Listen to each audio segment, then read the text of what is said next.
All right.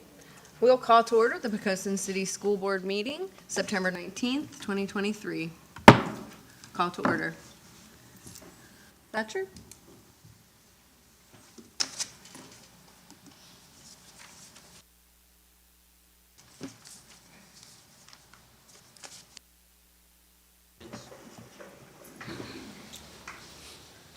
I pledge allegiance to the flag of the United States of America and to the republic for which it stands, one nation, under God, indivisible, with liberty and justice for all. Would you please be seated for the moment of silence?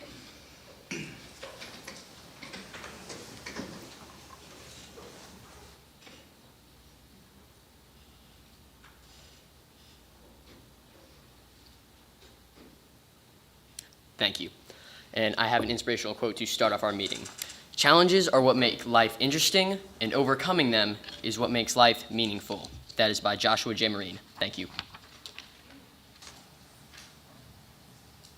Ms. Barth, are there any additions or modifications to the agenda? No, ma'am. Thank you. Okay, I think we have the Kiwanis Club here today. If they'd like to come forward.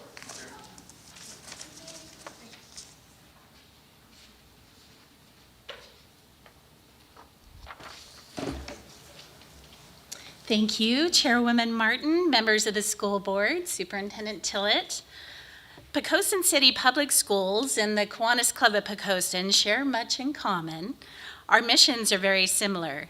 Yours is to prepare all students for a successful and meaningful life. Ours is to improve the lives of children and enhance their future and community.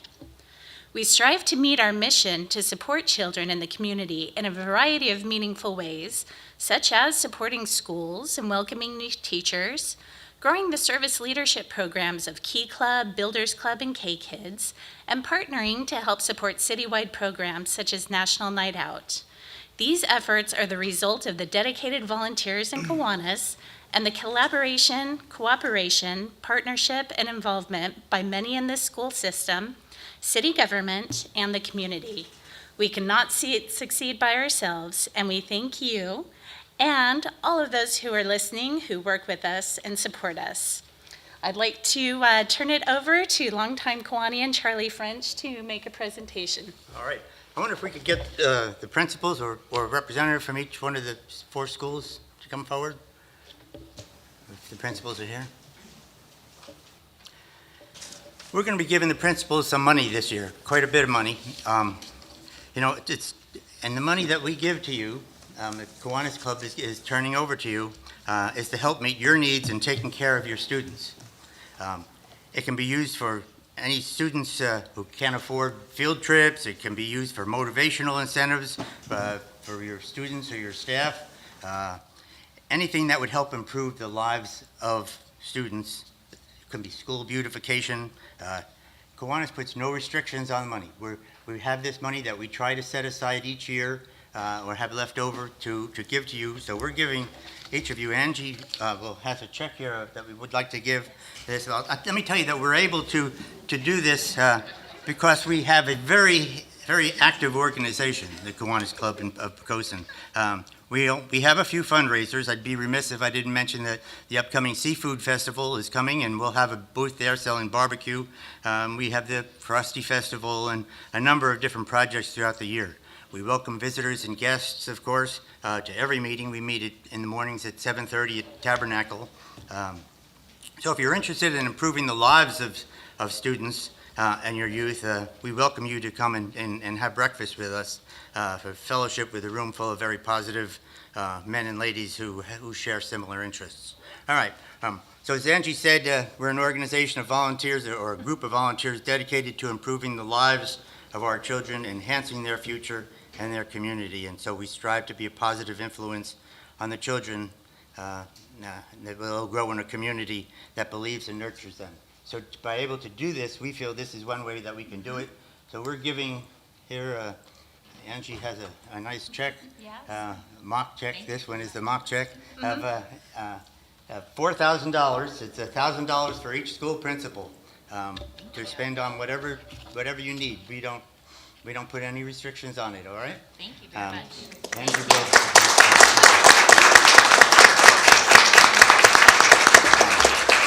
certainly glad to be able to do that. You want to take a picture? Sure. Take a picture. Do you want to get on either side? All right.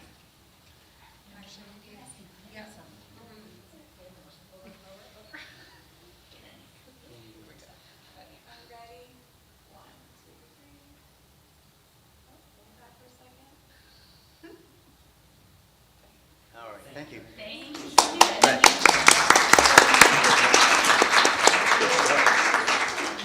Your school person that handles the money would be too impressed with the big check, so we also have the real thing given to it. Angie, you want to pass it to him? Sure. This is Angie, is our president. So. Also, Let her do it. Mr. Tillett is volunteering at our Seafood Festival. He's a member. He's a Kiwanis member. He is a Kiwanis member. Wait, let him. Get him. There you go. Thank you, you guys. Thank you for everything Thank you. that you do. Thank We you know all it's a so tough much. job, and thank you. Thank Appreciate you. it.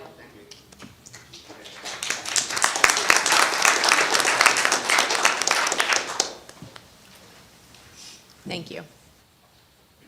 All right, presentations and reports. Ms. Brown.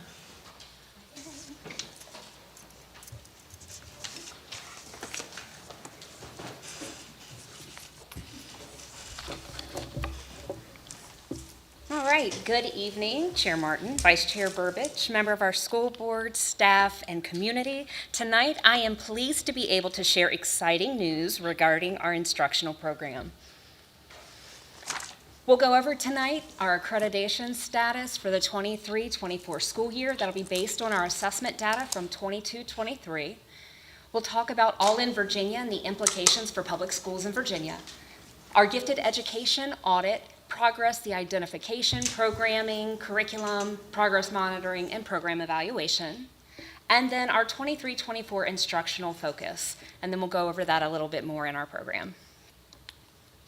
First off, I'm super excited to say that we are fully accredited yet again for the 23-24 school year. And that is due to the hard work of our staff members, our teachers, and our students and our parents when you go home and you work with your children every night to help us. It is a community effort, and we are very excited, especially to see some of the comparisons we'll go over tonight from our surrounding divisions. So based upon the data, the first thing we're going to look at is going to be Virginia compared to Poquoson. So looking at our English, math, science, social studies, and graduation rate, you'll notice that Virginia in our first column is the average of 73 for English. Poquoson is an increase of 14% to 87%. In math, Virginia scored at 69, at 16% higher at 85. Poquoson comes in. Virginia science is 67%, whereas Poquoson scored 19 percentage points higher at 86%. Social studies, 65%, compared to Poquoson, where we scored 16% higher at 81%. And our graduation rate for Virginia, it is 91.9%, and Poquoson is coming in at 96.3%, which is 4.4% higher. So some fantastic numbers compared to Virginia. For those of you who are a visual learner, we've got it in bars, so you can just see your visual graph. All right, so if we look at the surrounding divisions, and we'll go into deeper information a little bit, you can see Virginia is going to start us off there. We looked at just some of our regional schools in our immediate area. When you look at that, you can notice that Poquoson stands above. We are very close with York and one or two areas, but overall, Poquoson scores outperformed the other school divisions. So how does that break down? If you look at the very last column, it's really hard to say, okay, well, we got a little higher in reading, you got a little higher in math. So one way to try to look at a holistic view is to pull up a composite score. A composite score is going to take your reading, writing, math, science, and social studies.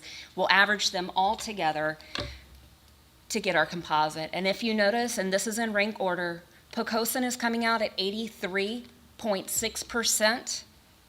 Second would be York County at 82.2, and so on. And you see somewhere around the middle is where Virginia lies. All of this information can be found at the VDOE website. If you want to go onto the school quality profiles, it's all published for all divisions. All right, so when we start talking about state composite scores, we talked about our region. How do we fare in the state? Again, one way to determine that is using those composite scores that give you your average. In our state, there are 133 school divisions that are represented. We fall in the 4th school division in all of Virginia for our scores. So something definitely to be proud of. Again, it is a community effort, and it's a thanks to all of you and your students. So let's look at individual accreditation data. So when we look at our accreditation, you know that we're based upon our English, math, and science. They also have, when looking at different accountability members, we look at chronic absenteeism, we look at, for high school graduation rate, and our CCCRI, which is that College, Career, and Civic Readiness Index. For Poquoson Primary, we have for academic achievement and gaps, it mimics our elementary school because it's one program. The primary feeds into the elementary school, and it's a collaborative effort to gain those scores. The only difference would be our chronic absenteeism. As we discussed at our last board meeting, that is an area of focus for the entire state and also an area of focus for us in Poquoson. We'll be working with our parents and reaching out, trying to do some initiatives, sending home some tips of getting our students back into school, because you've got to be in school to get the material and content to master. Looking here over at the elementary school, again, you're going to see the same academic achievement data because it's paired with a primary school. When we come down to chronic absenteeism, we hit level 1 at 14.9%, but we know we still have some room for growth there. And again, this is the shared data that breaks it down into your gaps. The achievement gaps that we look at are going to be English and math. Anywhere you see that there's not a blue bar, typically it's because our number of students that are assessed holistically, either as a school or division, are not great enough statistically to get that determining factor. So we're at English combined rate of 91%, math combined rate or pass rate at 91%, and our science is at 84%. Moving on to Poquoson Middle School, as you notice, we have all level 1 indicators, which is fantastic. Academic achievement for English combined rate is at 88%, and our math pass rate is 88%, and in science, we scored at 90%. For chronic absenteeism, again, we're at 14.44, room for growth. Over there for our achievement gaps, you can see as we start to narrow down, one of the areas that is going to be an intense focus for us is going to be our students with disabilities. And then as you notice over there in math and English, our economically disadvantaged students as well. And finally, Poquoson High School, we have all level 1 indicators except for our college, career, and civic readiness. We are actually challenging the state for that data after a careful review of the data. Many of our AP students, which goes into that factoring, were not reflected on the state report. So we have an opportunity up until September 29th to make any type of suggestions and corrections, and so we're in that process now. And it should be green. All right, so once we look through the data, the next thing we want to do is we want to dig a little bit deeper and say, what does this mean for us? What does this mean for our students? So our next steps are going to be to identify those achievement gaps by subgroup, like we talked about our students with disabilities, and we talked about our students with economic disadvantages. We're going to identify the learning gaps in content and learning gaps in skill. Remediate our skill deficiencies, and we'll talk about our high-intensity academic tutoring program that we'll be working with this year. We are going to create aligned interdisciplinary lessons and problem and project-based learning units to embed within our curriculum. And a big one is strengthening that school-to-home partnership. What can we do at the school and send home with parents or help parents as they reinforce that learning at home?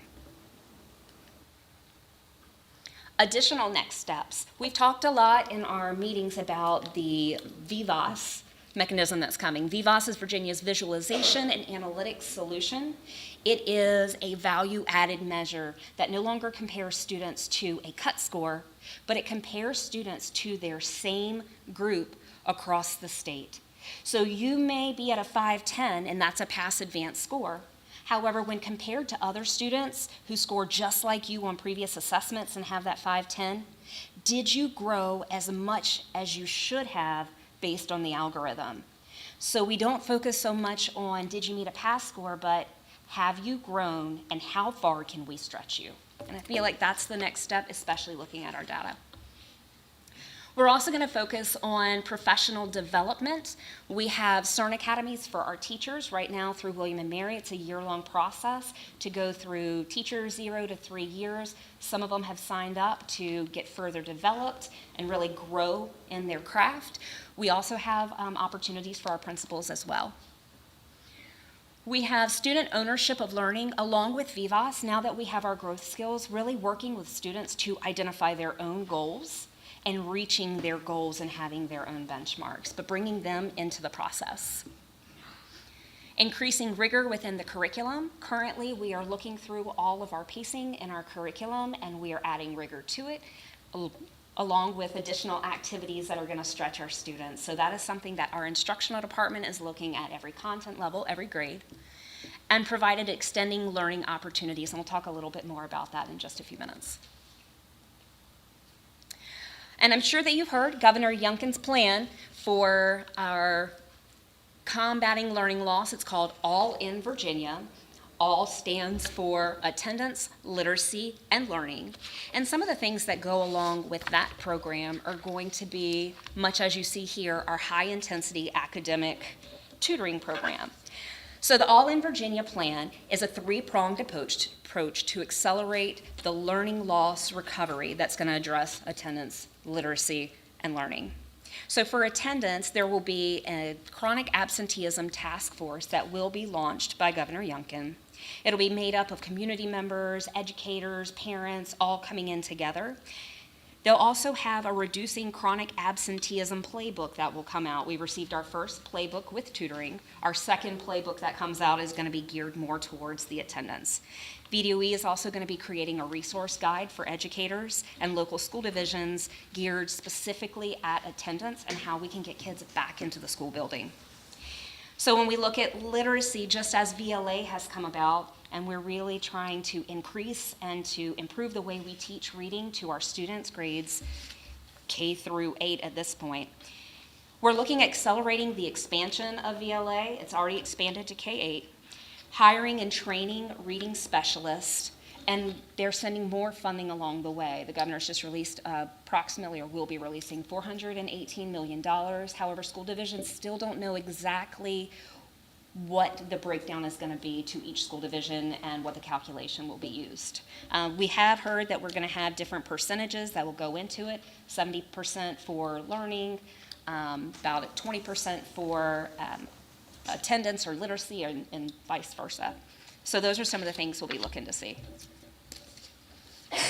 Our high-intensity academic playbook is something that we are working with now. So any student, what you may all be receiving when your student comes home, is any student who did not pass their SOL in English or math last year, or any student who may have passed their SOL but they scored somewhere around 4 to 440, 400 to 448, are considered to be low proficient according to our governor's standards. So your child may have come home with an SOL score of a 440, 445, however, they will be receiving mandatory tutoring underneath the governor's program. What that looks as 3 to 5 hours a week, that is something we are now starting to look in how it will look, how it will be played out, will it be part of our schedule. So more information to come, but that's hot off the press last week. And we're so excited. As you will recall, last year I brought to you NAEP scores. NAEP is going to be the National Assessment of Educational Progress. What it does is it's when we say that 2/3 of our learners in the nation are below grade level when it comes to reading. This is the test that is given to students across the country that gives us that range. It's considered the nation's report card. Poquoson has been chosen for this upcoming year for our 4th and our 8th grade students, but it is a sampling. It is a very detailed progress of how students are chosen. You will be notified as parents. The testing will occur in February. However, sometime around January or December, you'll receive a letter home saying that your child has been selected. We do not select the students. We send in our rosters to the state and the representative that they're giving us from NAEP, and they report back which students that have randomly been selected, and those parents are notified. So just something to keep on your radar if your child comes home with a letter saying that they get to participate in NAEP testing. So again, it will be at PES and PMS because it is our 4th and our 8th grade students, and it is for any division who receives Title I money under ESSA, which we do. All right, the next program we're going to talk about is going to be a hot topic, which will be TAG, and that's our Talented and Gifted program. So we'll start off by looking a little bit at a timeline. Last February, we came into review and started reviewing the gifted curriculum, the TAG identification process, as we looked through the different curriculums and programs in our buildings. In March, we actually did a screening of all of our 2nd grade students, and they were given the COGAT test. Prior to this test, students were only identified by recommendation or if a parent said that they wanted their child to be tested. The fear in this model is that many students, as we noticed through the COGAT testing, were not identified before, and we were able to say our numbers jumped using the same standard that we have used since we started, but just students who never would have been identified. So in March, we did our COGAT screening. Come down to April and May, we began to do a TAG program audit. When we decided that we looked to see how students were being identified and screened and we were missing out on so many other students, what else are we missing out on? How else can we strengthen our program? So we began our TAG audit by reaching out and doing research. We researched best practices of the current research and models for gifted education, different divisions, and I'll show you a sampling in just a moment, but different divisions and how their program is offered when their students are identified, and how that service looks. In June, we realized we had a TAG vacancy, and we had a staff member who was unable to be with us. And so we ended up announcing that vacancy and heavy recruitment. Have to say thank you so much to Ms. Grisco over at the elementary school who has worked night and day looking to recruit one of our TAG instructors. As we move into August, our TAG curriculum development began in the beginning. We have gone through our 3rd through 5th. After reviewing the curriculum, we noticed that we really needed to boost our acceleration. We didn't have much curriculum compacting, so now we've looked to compact our curriculum and to accelerate it. We have currently finished our pacing and the starting process of our math TAG for 3 and 4, and we are now finishing up for 5th grade to look at what that looks like. Now for TAG math in 3rd grade, students will be doing 3rd grade and half of 4th. 4th grade, they'll do half of 4th and all of their 5th grade curriculum. And in 5th grade, they will do all of their 6th grade and half of their 7th grade curriculum. The goal is when they enter into 6th grade, they will be ready for that pre-algebra course. We're also looking at an extension for our high-achieving learners, specifically to math as well, and more information will be coming on that. Then we get to September, we are here, so we're in the final stages of our TAG audit. We are in the process of receiving our stakeholder feedback, and that's the last portion. We've sent a survey out to parents to find out, what do you think about our TAG program? You know, where can we grow? How is your student done? What we noticed from those results so far is that there is a clear, definitive line of parents who are new to the program this year feeling like it is a great identification process, whereas parents in the past feel like it may have been too narrow, which is something we saw when we looked at the COGAT test. And now we are in the stage of finalizing our GIAC committee. In our survey, we also requested from parents, hey, are you interested in serving on the GIAC committee? GIAC committee is just a board that comes together. In our gifted plan that we operate under, and we'll talk about that in just a second, it outlines that there are 2 GIAC meetings, and that was what was created in 2019, and then it went into effect 2020-21 school year. So kind of making some tweaks to that, identifying, however, also looking at ways that we can include parents. After meeting with parents, looking through some survey data, it appears that we need to have some more opportunities to get that feedback, to hear from them, and to give them an ability to have a voice. So let's talk about the local gifted education plan. As I said, it goes from the school year 2021 until 24-25. However, it can be fixed and kind of tweaked early. You send it to the state so long as you present it to the board and say, hey, this is what our plan looks like. Do you approve? Looking at our program goals, in the gifted plan, it specifically outlines the identification, how students will be identified, the delivery of service or your program model, how are the students going to get the gifted services, curriculum instruction, what is our curriculum like? Do we accelerate? Do we curriculum compact? Professional development for tag teachers as well as our classroom teachers if they are serving tag students within their classroom. Equitable representation of students, are we making sure that we're able to get to everybody to see if there's a gifted student? And parent and community involvement. So one sampling, and more will be provided from the region, but one sampling of universal screening measures and a program model. So if we look at 3 different school divisions, Chesapeake Public Schools, Williamsburg, James City County, and York, we look at the universal screening model. Students in Chesapeake and Williamsburg, James City County are screened in grade 2, and I believe that is with the COGAT, which is similar to what we use. York County screens students with a universal screener in grade 1, and I believe they may have additional screening in grade 3 as well. If we look at the different program models and how services are given, in Chesapeake it is cluster grouping grades 3 through 8, which means there is a pocket of gifted students, and those gifted students are in multiple classrooms and other students come in, but it's a large number so that way they can provide services while other students kind of reap the benefit as well. If we look over in Williamsburg, James City County, they too do cluster grouping, and it's in grades K through 10. They use in-class differentiated instruction in the strength areas. They also do enrichment pull-out. So grades 1 and 2 receive gifted services, 1 45-minute session every week. So if you're a first grader, you would receive gifted services for 45 minutes a week. In grades 3 and 4, they increase those services to 2 45-minute sessions a week, and that is all the gifted services they receive. Grades 5 through 10, they have accelerated math classes similar to what we do for increasing in curriculum compacting, and then going into the middle school with the pre-algebra, algebra, and geometry courses.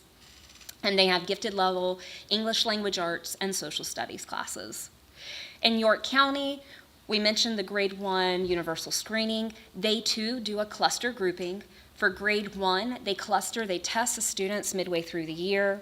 Students who are identified are clustered together within the classroom, and they do differentiated activities.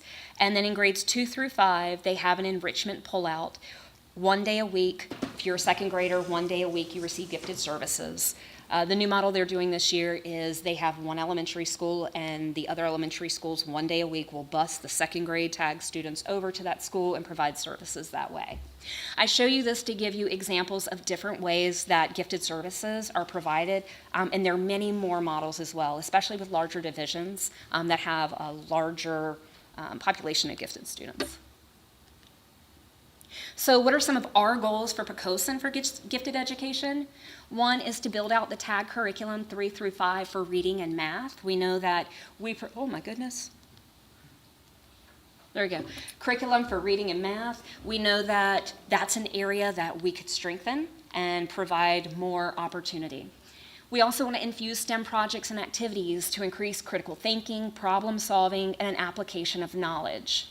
To identify community-centered needs and projects that can be investigated by students. An example of this could simply be that we ask our students to identify a need within our community. So it might be that there is a traffic jam somewhere. It could be that there needs to be, people aren't able to cross safely going somewhere. Maybe there's not a bike route, something that is important to them. Once they identify that need, then they have the ability to do investigation and research, which also funnels into our gifted curriculum. After they have done their research, then they go and create a plan. The plan of how they could improve this need or this problem, and then the ability to either present it to the stakeholders involved, if it's a city issue, or to having a talent show night where we bring our students together for parents and community members, and they're able to present their projects. Again, these kind of things work on some of those soft skills that are needed, such as public speaking, such as the organization that goes along with it, planning projects out, and actually reaching out to do that scheduling. And we said identify extracurricular activities and opportunities, but this truly takes a community effort. And I say that to mean there are many things that are out there that our students could participate in, such as Lego Leagues, a robotics club. It could be Math Counts, which is a math-centered organization. However, with smaller staff, we need parents on board to assist and to work with us so we can provide these types of opportunities. So more information will be coming out to you all as far as that is concerned.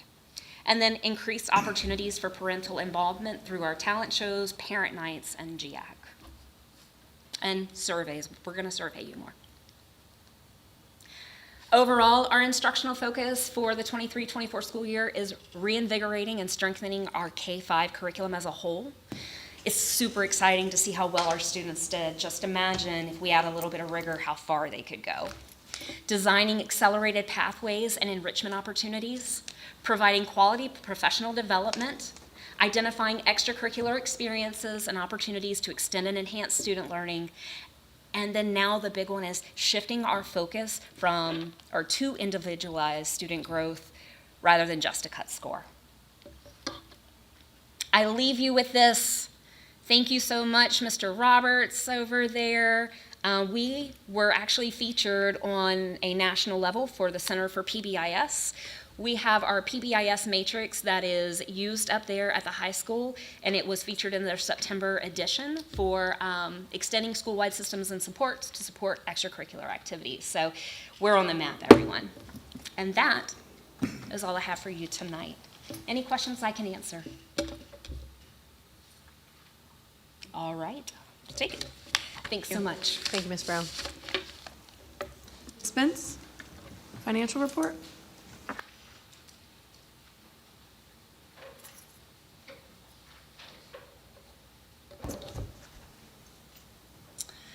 Good evening, Chair Martin, Vice Chair Burbidge, members of the school board. I have a very brief financial update tonight.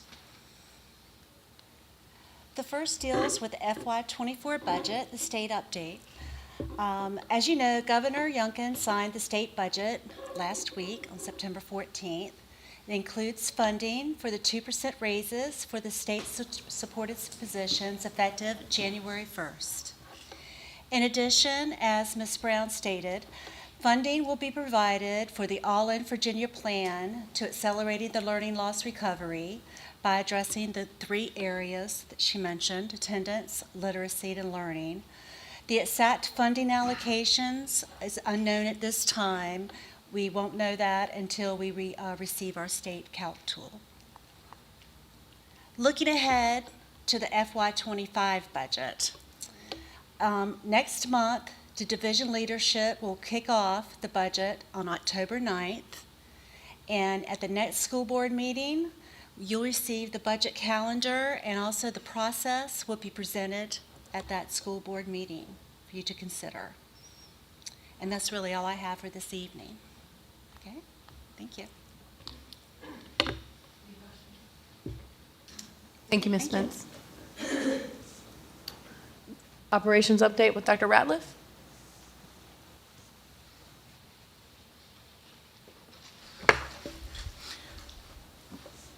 Good evening, Madam Chair Martin, Mr. Tillett, and board members. I do only have a brief update for you tonight. Really just kind of finalizing some of the projects that we've been on and a little bit of where we're going. Both the roof project and the HVAC project at the primary school really kind of wrapped up in earnest this past week. Both projects completed on time, both projects completed on budget. So we're very happy with that. We're very happy with the product that we've gotten from the vendors that we've used. I did want to address the AEDs. I think, Mr. Ingram, you asked a question last month, and I answered you incorrectly. These AEDs actually will be connected to Wi-Fi, which will allow the EMS to be able to monitor usage and the condition of those. As of right now, all of the AEDs are in the schools. We did have to order. We didn't realize that they didn't come with, I guess, the boxes to hang them in. So we did have to order the boxes for the ones that are going to go in the gyms. However, all of them are physically in the school. I would say we hope within the next month, the additional ones will be placed in all four of the gyms in the schools. The handicapped accessible playground equipment, the installation is coming soon. I've been saying that for a while, but it really is honestly probably good because we didn't really want to get into any of the portable play while the roof was being installed at the primary school. I have talked with the manufacturer within this past week. The installer that they used has had some family issues, and they are currently looking to find a different installer. It's not going to cost anymore. It's just a matter of finding the certified person that installs their equipment. The other discussion that I've had with him is we heard a little bit last month about playground equipment at the elementary school, and I don't know how much people do or don't know about playground equipment, but there's a substantial cost that comes with the playground equipment.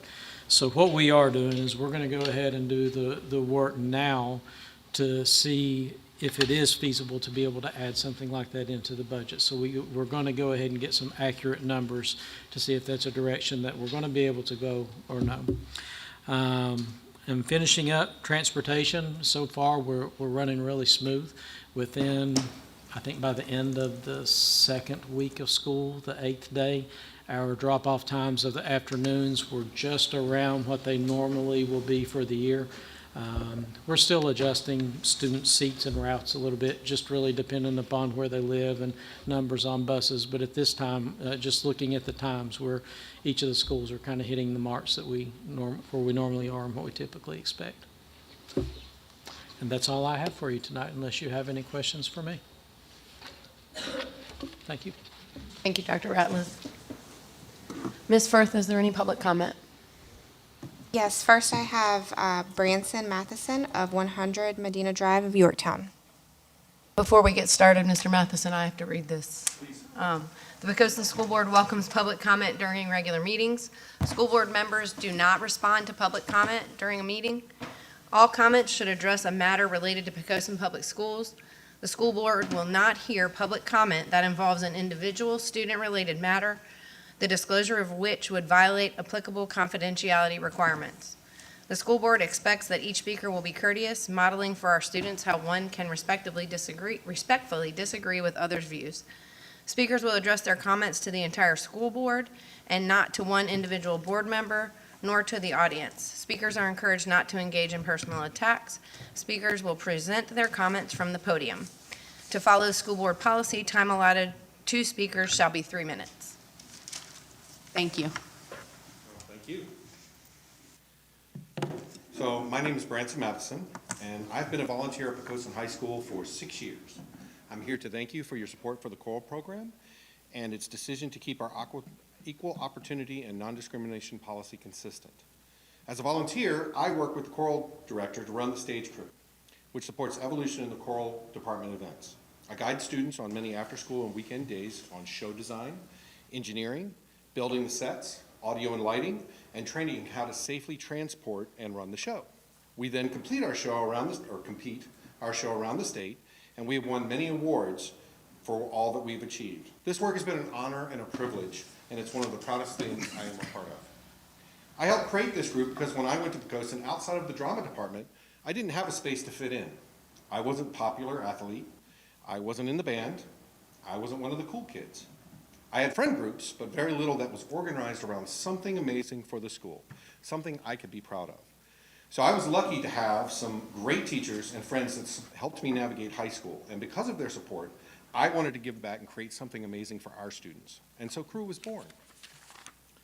Crew has become a haven for everyone that wants to have something they can be a part of when they may not fit in other places.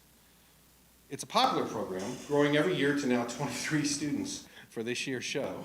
I encourage the students to own their own show. They work hard to add their own ideas and imaginations to each show that we build. We've won many awards because of their dedication, including Best Stage Crew, Best Production, and our most cherished award, the Most Courteous. I also address you today as an alumni, previous PHS parent, and volunteer to support your decision to maintain our equal opportunity and non-discrimination policy. Many of the students in Crew are in categories identified by this policy. Many of keeping our policies in line with the legal requirements and also help our students have consistent expectations in school and provide them the help they need and the support they need. It's been a big benefit. I want to help you keep our school welcoming and provide environments for everyone to have a place and a space to shine. I know that the students are your top priority, and so thank you for making the right choice. I want to again thank you for the opportunity to volunteer and support our choral program.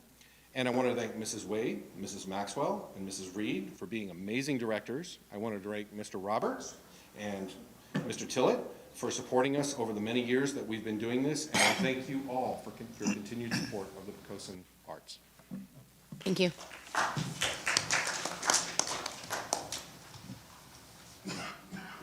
I have Ronald C. of 256 Hunts Neck Road. Hi, I'm Ron Lee. I'm here to talk about keeping the bathroom policy the way that it is. And one of the reasons is for person's right to privacy and some of the issues that maybe some other people aren't considering while they're possibly a little bit upset about some things that happened. Starting off with some common definitions. Sex is assigned at birth, either male or female, primarily based on the external anatomy, but may include the internal anatomy, chromosomes, and hormonal production. Gender refers to socially constructed norms based on gender roles, behaviors, activities, and attributes.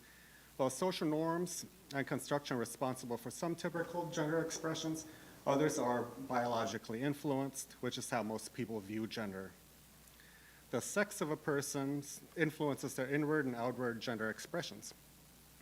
Our understanding of sex and gender becomes problematic when sex and gender doesn't neatly align.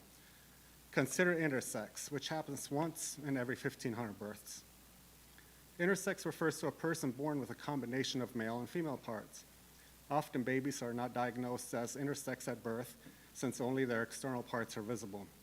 To further complicate things, the child might also have a combination of XY and XX chromosomes in all their cells, or in different cells, mixed with male and female hormones. Which chromosomes and mix of hormones determine a person's gender? How do you determine the sex as male or female if they have a combination of body parts? Many conditions create issues with gender identity. However, according to the Pew Research Center, 1.6% of the population is considered transgender. I didn't think I would be speaking first, so I said some other things, but I'll basically summarize it as this. If you're upset about a specific person and a specific bathroom, you don't have a right to their medical history. You don't have a right to assume that 1 in 1,500 people born would not exist in Poquoson. You don't know what's in their pants, or if they even have the right hormones in order to do the things that you are worried about that might hurt women.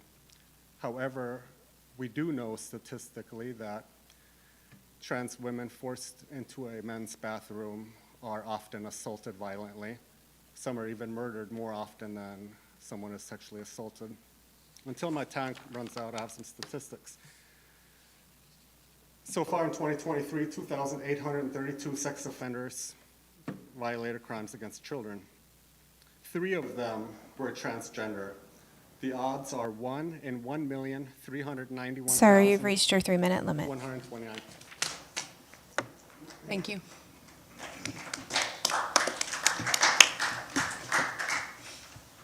Lee Kuhn of Poquoson.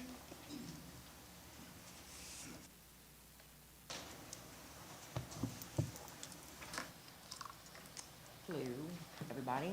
Again, my name is Lee Bradshaw Coon. I have no children in the school system, thank God. I have no grandchildren in the school system, and again, thank God. I'm also here to talk about the bathroom issue. For me, personally, it's very simple. If you have a penis, you go to the boys' bathroom. If you have a vagina, you go to the girls' bathroom. I feel for students, for people that are confused, whatever it is. Whatever the problem is, the issue is, whatever it is. My issue for me, this is not a political issue for me. This is not a transgender issue for me.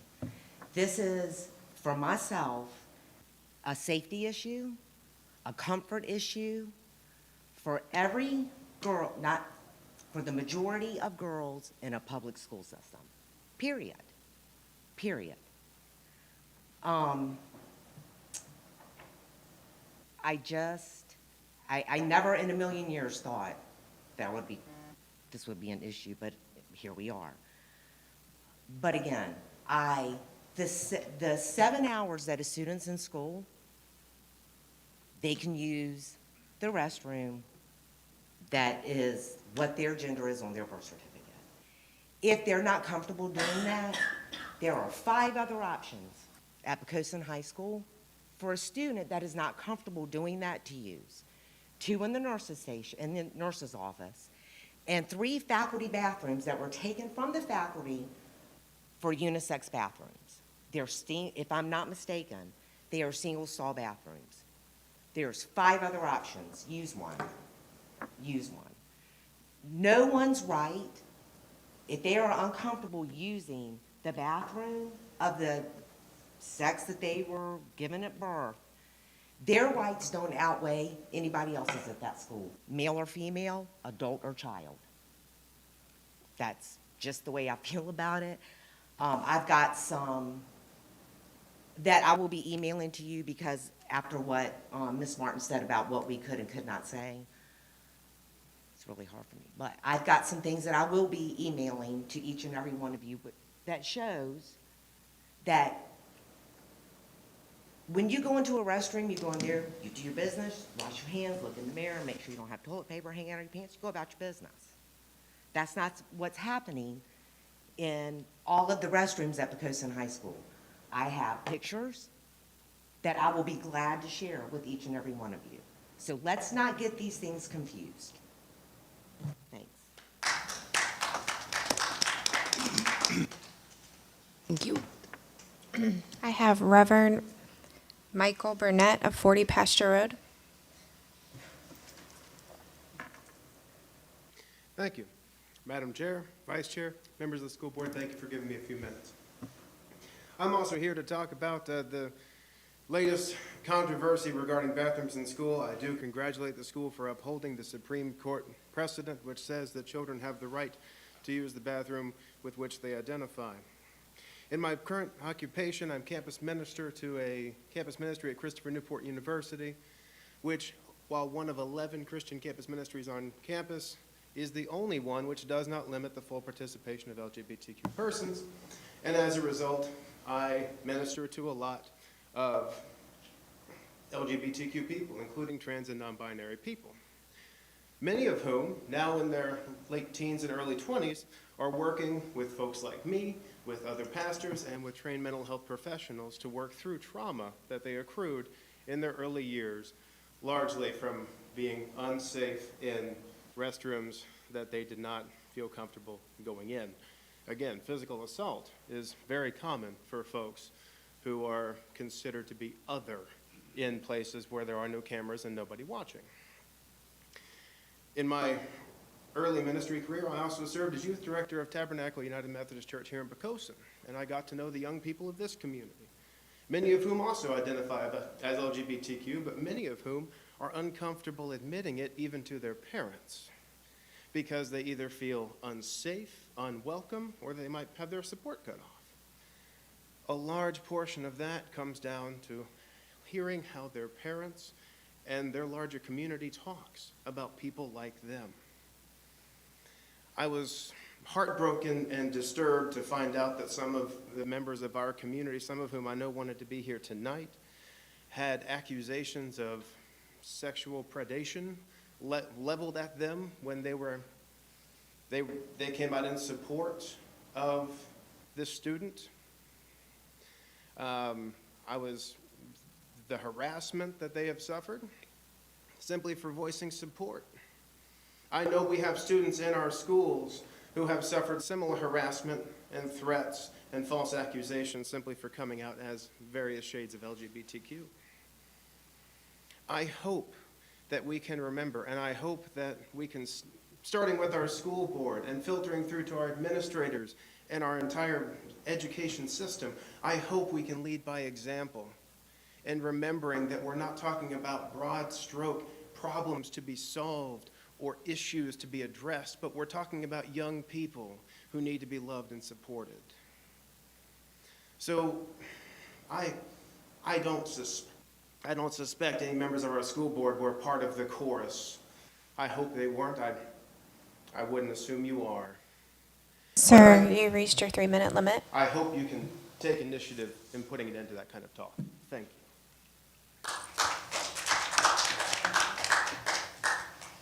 I have Jamie Baldwin of 5 Wilson Drive.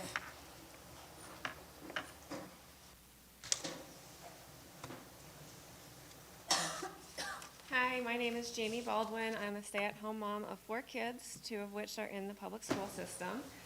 So the first thing I wanted to talk about is my son really wanted me to come here and talk to you guys today about the playground at the elementary school. During recess, it's a time that kids should have a lot of fun, but however, I hear a lot of times that he comes home totally disappointed with his playground and recess time. I've heard this year that the school has acquired some new equipment to be used on the playground. However, that is completely up to the discretion of the teachers whether they bring that out at recess time or not. Last year, for example, there were several times where my son came home and said that the only piece of equipment he had to play with was a tennis ball that had been left on the playground from a previous recess because the equipment wasn't being brought out by the teachers. If there's a problem with getting equipment, I'm sure that parents would donate some to the schools to use, but again, that's up to the teachers to utilize. So the real tragedy actually of the playground is the equipment itself. And find out tonight that that's not even on the budget until possibly next year.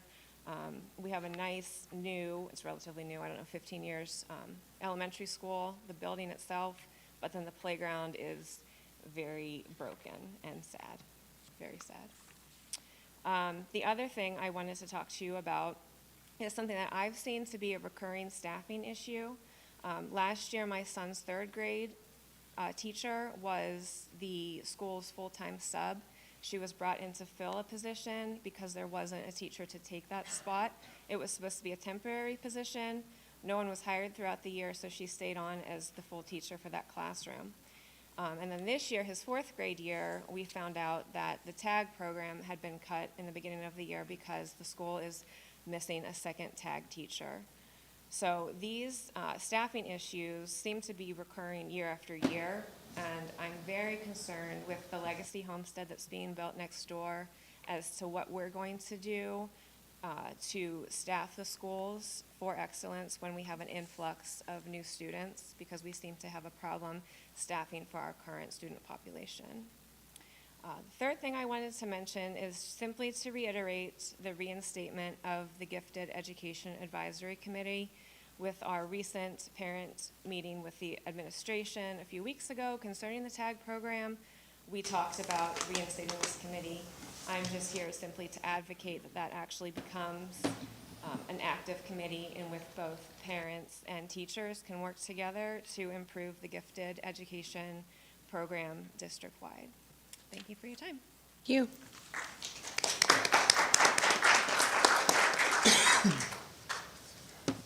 Last, I have Krista Goodell of 6 Heron Circle. Thank you. My name is Krista Goodale. I'm a Poquoson resident, Virginia High School graduate, Virginia College graduate, mother of 2 boys in the TAG program in 4th grade and 7th grade, here in town. I'm a big advocate of Poquoson as a city and our schools. We're a bedroom community here in Poquoson with strong Poquoson pride, and I believe that pride begins in our schools. So the first thing I want to say is thank you so much to Mrs. Grisco, Ms. Dubose, and the district and the Poquoson Elementary School staff. You listened and quickly accommodated a much-needed adjustment to the tag services that was the initial plan for the year, and I just really appreciate that as a parent of a child that's in that program.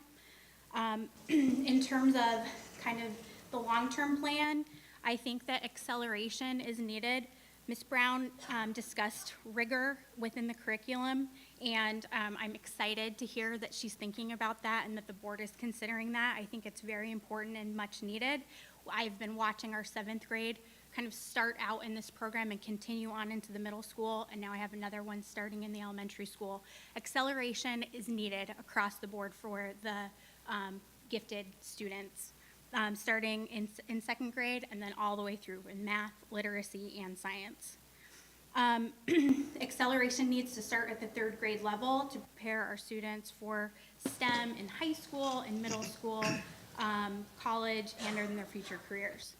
On the middle school side, acceleration seems to be only occurring on the mathematics side. We heard a lot about the mathematics acceleration happening. And I'm excited to see the changes that are in place now, because last year our 6th grade student who was going through that cohort, there were several that were unprepared for the rigor of that pre-algebra program and ended up dropping within the first 18 weeks. Our son made it through and he's doing well, but many of his friends did not make it, so I'm glad to see that there's some emphasis being placed there. But I do think that more is needed, especially on the science and the reading literacy sides. We need to be accelerating all of our programming. On the terms of the budgetary side, we have about a $28 million budget for our schools, and I believe we're only allocating about 1.5% toward TAG. That really leads to some things like our unfulfilled and open positions that Ms. Baldwin just talked about. We have kind of a low pay compared to our districts. We can't necessarily recruit and retain the teachers that we need. And now we're planning ahead that we've just, identified more 2nd graders that are now coming into our program. And so we need to make sure that we have the staffing there available to meet that need and that demand of these students that are coming into the program. Finally, just also to reiterate on the GAC committee, Ma'am, you've reached your 3. Okay. We're excited for GAC to start, and I think that it would be great if you could also ask for parent involvement outside of the survey, because that wasn't anonymous. Thank you. Thank you.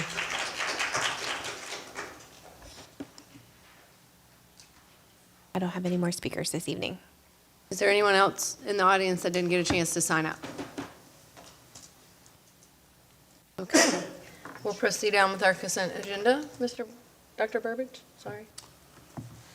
Yes. The consent agenda is to approve financial reports, authorization to change appropriation and to accept and expend funds in accordance with attached request, approval of personnel action, approval of minutes for August's regular meeting, work session, and special called closed meeting.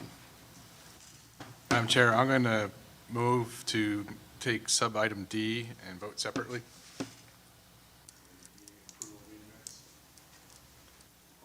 For all of the meeting minutes? For the meeting minutes from the work session. Okay. I'll second that motion. Okay, well, I think protocol requires us to have a motion to approve, second, and then a discussion, and then the motion to be made. Isn't that correct? Do the substitute motion first, since, and then it. Okay. So then we'll take a vote. Mr. Ingram? Aye. Dr. Goodell? Aye. Mr. Childress? Aye. Ms. Jones? Aye. Mr. DeBose? Aye. Vice Chair Burbidge? Aye. Chair Martin? Aye. Motion passes, vote is 7-0. All right. So now can we get a motion to approve the consent agenda with the approval for the work session minutes removed? Motion to approve the consent agenda with the motion to strike the word. Is there a second? Second. Any discussion? We call for the vote? Mr. Ingram, Aye. Dr. Goodell, Aye. Mr. Childress, Aye. Ms. Jones, Aye. Mr. DeBose, Aye. Vice Chair Burbidge, Aye. Chair Martin. Aye. Motion passes, vote is 7-0.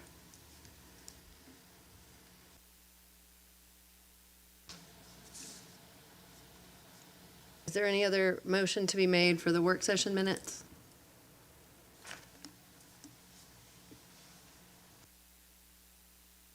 I move that we open the work session minutes for revision or input.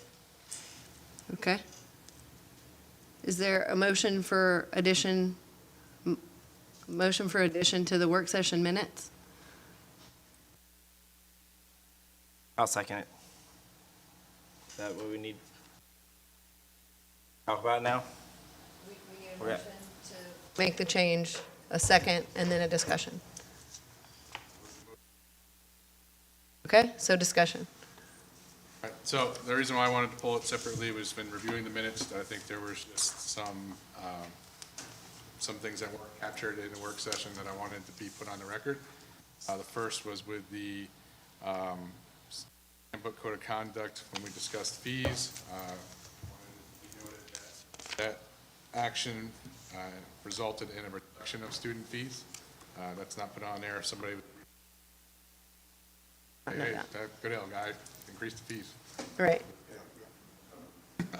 Wanted to change that. And then the only other revision I saw is in our business sub bullet 2 review of policy 7.12. More often than not in that meeting, we discussed the compliance to Virginia Code 22. I just noted that the lawyer said that our current guidelines meet Virginia Code and federal code. I just want that law reference. It's in our policy that we put on the record there. Those are the two additions. I think it's just the clarity. I agree with them too, just clarifying kind of what we have before you put it on. Okay. So we'll proceed to vote. Is there a motion to vote on the changes to the? Do we get the changes first and then vote on them next meeting? Next meeting, then once we see all the changes that we can vote on? Yeah, we'll have to. Agree on the work session meeting for the next meeting? We don't get to see them now. Once the changes get put in writing, then we will vote on them, then just to make sure that we hit the, are we allowed to do that? You can. Typically, what happens is if you make a revision to it, you make that revision tonight, and then, as always, they're approved next meeting in the minutes. April will So if take it the doesn't reflect minutes, in so it'll be minutes, then we'll change reflected it. from this meeting, and that you will approve naturally in the consent next meeting. Okay. Make a motion to approve the minutes from the work session of the August meeting as addendum. Is there a second? I will second to put in the revisions from the work from last time. Can you call for the vote, please? Mr. Ingram, Aye. Dr. Goodell, Aye. Mr. Childress, Aye. Ms. Jones, Aye. Mr. DeBose, Aye. Vice Chair Burbidge, Aye. Chair Martin. Aye. Motion passes, vote is 7-0. Thank you. And thank you, Dr. Goodell. Okay, we also need to approve the proclamation for National School Lunch Week and Bullying Prevention Month. Is there a motion? So moved. Is there a second? Second. We need to call for the vote, Ms. Rose.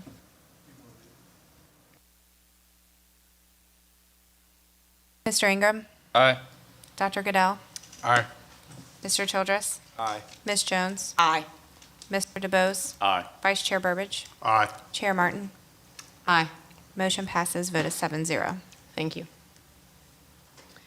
Other communications and/or other matters by the school board and/or superintendent? Thatcher? I would like to go over the reports for all of the different schools. Starting off with the primary school, we continue to have exciting days at PPS. Our students are really in the groove, especially our kindergartners. It is quite amazing how they have been picking up routines and procedures. We have practiced our emergency drills, such as fire drills and lockdown drills. We are building our lunch routines in the cafeteria and will be welcoming families in for lunch visits beginning on October 2nd. We are holding morning meetings in those classes who are piloting our new social emotional learning curriculum, have added midday check-ins and end-of-day closing activities. This Monday, we celebrated Constitution Day by wearing red, white, and blue and participating in activities, engaging students in learning about this day, our Constitution, and what it stands for. Several classes created a classroom constitution. Please see social media pages for PPS and PCPS for pictures of the fun. This week, we transitioned from staff-led to student-led morning shows. Each second grader will get to lead the morning announcements. We've also begun to have our reading specialist, Miss Green, join us each Wednesday for the word of the week. She reads a new book to our students and highlights a vocabulary word.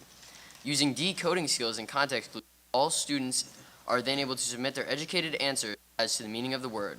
Last week, the word was squabble, and we had some super great responses. Our staff has begun the beginning of the year literacy screenings and assessments with our diagnostic spelling assessments and PALS for first and second graders.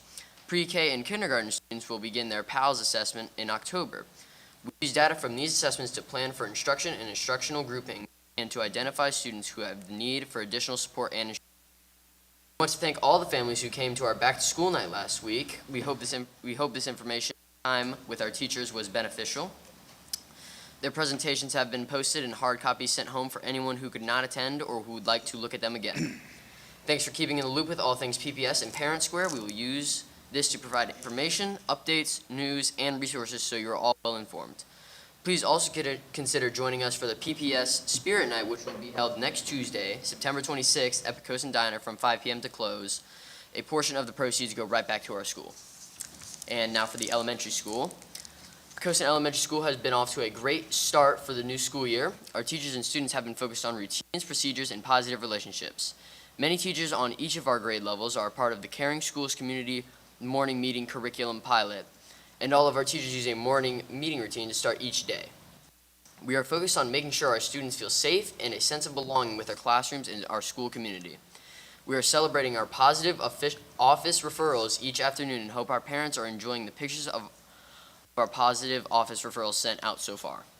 We are almost finished with the beginning of year assessments and are proud of our students for doing their best with these assessments so early on in the year. Students took the SGAs for reading and math spelling assessments, and our third graders are being given the PALS reading assessments this week. Teachers use all of this information to determine the best focus points for instruction, as well as determining students' specific needs. Our teachers provided presentations to parents last week during our back-to-school night event. Parents learned more about classroom routines, assignment, and homework expectations, and much more. We are grateful for the time parents set aside to attend our back-to-school night. September is also Attendance Awareness Month, and we want to help build positive attendance routines with our families. Parents can respond to the Parent Square attendance alerts or call or email our attendance secretary, Ms. Hopkins. We want our students to be in class to receive the instruction provided and make the greatest gains possible. We thank all of our parents and families for their support with the start of the year and look forward to seeing our students grow this year. And now for the middle school. Poquoson Middle School is in full swing. Between COVID and the renovation, this was our first normal opening since 2019, and we are extremely thankful for this. Our students have completed student growth assessments for the state in English and math. They have also participated in 4 fire drills, 2 intruder drills, and bus evacuation drills. Safety is key. Our students are collecting Golden Bull tickets for demonstrating our school-wide expectations of being respectful, acting responsibly, and building resilience. The first all-in boutique will be held during lunches on Thursday, September 28th. This is a school store where students are able to redeem Golden Bull tickets for prizes. After-school clubs started meeting this afternoon, and our student council officer election will take place next week. We encourage all students to get involved. PMS parents are encouraged to view the back-to-school videos on each teacher's Canvas page if they have not already done so to learn the important information pertaining to each class. PMS school counselors have been busy hosting new student lunch bunches. This gives students an opportunity to connect with one another and check in with counselors to ensure their transition to PMS is positive. PMS counselors are also conducting classroom lessons with all 6th graders on Friday. The focus of these lessons includes organization, getting involved, self-advocacy, and life as a middle schooler. And finally, for the high school. All of our sport teams are midway through their season and representing Poquoson well. The band has received their new uniforms with the help of the school board. The drama class has submitted for their yearly play and will soon be notified for its approval. There are a growing number of instructional activities and lessons happening at PHS. These can be viewed with the help of the Island Times. In Ms. Morrison's AP US History classes, the Veteran Project will be conducted on September 28th, where students will have breakfast with several veterans and can ask them questions about their experiences. One Lunch is continuing with great success as students who wish to make up work or get physically active can do so easily. PHS is also offering more options for One Lunch as the year continues. Upcoming in October is Homecoming Week, which is October 9th through the 14th. This will include the Spirit Week, as well as the football game, parade, and dance. Also upcoming in October is the PSAT and ASVAB tests, which will be on the 11th. Finally, you can keep up with everything PHS in the Parent Square app that provides all useful information for students and parents. That is all. Thank you. Thank you, Thatcher. Mr. Ingram? Yeah, I just want to welcome the students and teachers and administrators and all that back to school. I know that the teachers and administrators were there a little earlier, but now that everything's in the full swing, welcome back. And I want to thank the Kiwanis Club for their generous donation of $1,000 to each principal. That's it. Dr. Dale? Yeah, also wanted to thank the Kiwanis Club for their donation. Also congratulate the building principals and all the teachers for the results on past year's SOL results. I think that's astounding as we're coming out of the COVID years and seeing some growth, and we're top 5 in the state. I think that's always great, given the resources that we work with sometimes. And lastly, I just want to thank the speakers that come. No matter what side you speak on or what topic you speak about, the school board is your representative, and I think it's always good for us to hear what you're thinking as we go throughout the year and mull over different stuff with the school board. So I appreciate your time coming out and talking tonight. I'd like to welcome everybody for back to school since this first meeting since I went. My kids very much enjoyed it, so y'all did a great job. I'd like to thank the Kiwanis Club and the volunteers for all your hard work and dedication to our school system. Your generosity is much appreciated. My son and I had a chance to come have breakfast with them last year, and they were very passionate about the children and their education, so thank you guys. Being fully accredited and 4th in the state in SOS scores, I'd like to thank all the employees, volunteers, parents, and students. That's something to be proud of, and y'all did a great job. I'd also like to thank the speakers. Your time and input is very valuable. A lot of the same sentiments, but I think they are important to continue to state. Thank you to the Kiwanis Club for your very generous donation. I think it speaks volumes that you are entrusting an unrestricted donation to the principals. That is exactly where the money is needed, in my opinion. They can put it to good use directly. So that is not unnoticed, and I have no doubt it will be put to very good use.